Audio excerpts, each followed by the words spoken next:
اور باغ جو ہے وہ باغ سلمان فارسی ہے، جو حضرت سلمان فارسی رضی اللہ تعالیٰ عنہ کو رہا کرنے کا یہودی نے مطالبہ کیا تھا کچھ کھجوروں کا۔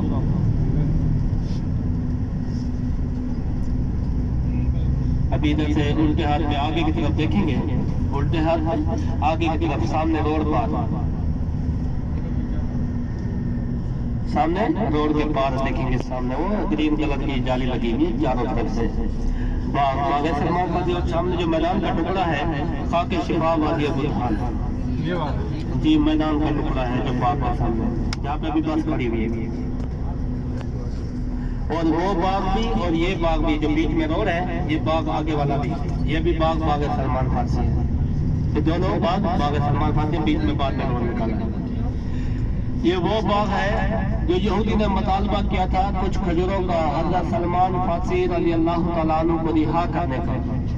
یہودی نے یہ کہا تھا کہ میں تب رہا کروں گا، حضرت سلمان فارسی رضی اللہ تعالیٰ عنہ کو رہا کروں گا تب جب یہ کھجور آپ لگاؤ گے، گٹلیاں لگاؤ گے، درخت جوان ہو جائیں گے، پھل پک جائیں گے، تیار ہو جائیں گے، میں کھاؤں گا، بعد میں حضرت سلمان فارسی رضی اللہ تعالیٰ عنہ کو رہا کر لوں گا۔ آپ صلی اللہ علیہ وآلہ وسلم نے صحابہ کرام کے ہاتھ مبارک سے گٹھلیاں لگوائیں، زمین میں گٹھلیاں پھر نکال لی۔ دیکھا تو دیکھا، کیا دیکھا؟ رات درخت جوان ہوئے، صبح دیکھا تو پھل بھی پک کر لگے ہوئے تھے اور تیار ہوئے تھے۔ یہ وہ باغ ہے، باغ سلمان فارسی۔ ابھی ہماری گاڑی جا رہی ہے بیر عثمان باغ میں، جہاں پہ ابھی ہم نے نماز ادا کی ہے، یہ مسجد قباء ہے مدینہ شریف میں، اسلام کی پہلی مسجد قباء، جس کی بنیاد ہمارے نبی پاک صلی اللہ علیہ وآلہ وسلم نے اپنے ہاتھ مبارک، اپنے دست مبارک سے پہلا پتھر رکھا۔ صحابہ کرام کہنے لگے یا رسول اللہ صلی اللہ علیہ وآلہ وسلم، مکہ مکرمہ والے یعنی خانہ کعبہ والے تو ہم سے ثواب میں زیادہ ہے، ہمارے پاس کوئی ایسی سواری نہیں ہے کہ ہم روزانہ آ جا سکے، ہمارا کچھ ادھر ایسا انتظام کر دیجیے کہ ہم ان کے ساتھ ثواب میں برابر ہو جائیں۔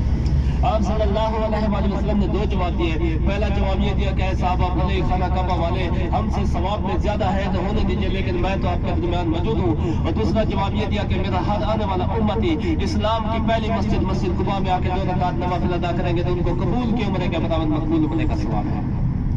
یہاں پہ ابھی ہم نے 2 رکعت نوافل ادا کی ہے۔ آپ تمام مجاہد کرام دعا کریں کہ اللہ پاک ہماری 2 رکعت نوافل کو اپنی بارگاہ میں قبول و منظور عطا فرمائے۔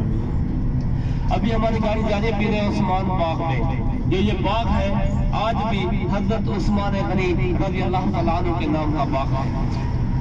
یہ ہمارے جو حاجی اٹھائے ہیں ارکان المنار والے، ارکان المنار والے جو بعد میں آخر میں اٹھائے ہیں حاجی، اسی گلی میں ایک بلڈنگ کھڑی ہوئی ہے حرم پاک کے 325 نمبر گیٹ کے اوپر، جس کے اوپر لکھا ہوا ہے عثمان بن عفان۔ آپ نے دیکھا ہوگا، اچھا پیچھے جو بیٹھے ہوئے حرم پاک کے 325 نمبر گیٹ کے اوپر ہے وہ بلڈنگ، اور بلڈنگ والی جگہ بھی آج بھی حضرت عثمان غنی رضی اللہ تعالیٰ عنہ کے نام کی بلڈنگ ہے، حکومت کے انڈر میں ہے۔ وہ بلڈنگ جب بھی پرانی ہوتی ہے حکومت اس کو گرا کے دوبارہ نئی تعمیر کر دیتے ہیں۔ اس بلڈنگ میں حجاج کرام رہتے ہیں، اس بلڈنگ کا جتنا بھی پیسہ آتا ہے وہ حرم پاک میں استعمال کیا جاتا ہے۔ اسی طریقے سے یہ باغ جہاں پہ ابھی ہماری گاڑی جا رہی ہے حضرت عثمان غنی رضی اللہ تعالیٰ عنہ کے نام کا باغ ہے، آج بھی انہی کی ملکیت ہے۔ وہ ایریا پورا جو ہے وہ آج بھی انہی کے نام کا ہے جو حکومت کے انڈر میں ہے۔ اس باغ میں ایک سعودی نے کھجوروں کی منڈی لگائی ہوئی ہے، اس سعودی کی طرف سے 1 سے 2 دانے چیک کرنے کے لیے پڑی ہے جس کی کوئی قیمت نہیں۔ کھجور چیک کریں گے، منہ میٹھا کریں گے۔ آپ صلی اللہ علیہ وآلہ وسلم کا فرمان ہے کہ میرے چچا جان حضرت سیدنا امیر حمزہ کے مزار پر جو بھی ہمارے ہاں سامان ہے منہ میٹھا کر کے بھلے کھجوروں کے پتے ہی کیوں نہ کھا کے۔ بیر عثمان باغ کی زیارت کے بعد غزوہ احد پہ جائے گی جہاں پہ آپ کے چچا جان حضرت سیدنا امیر حمزہ نام فرما ہے۔ باغ میں ایک کنواں بنا ہوا ہے، کنویں میں جو پانی آ رہا ہے وہ کنویں کا نہیں ہے، وہ الگ سے بور کیے ہوئے باغ کو لگانے کے لیے پانی ہے۔ بیر عثمان کے نام سے کنواں ہے جو یہودی نے یہودی کے ساتھ بھائی وقفے میں تھا۔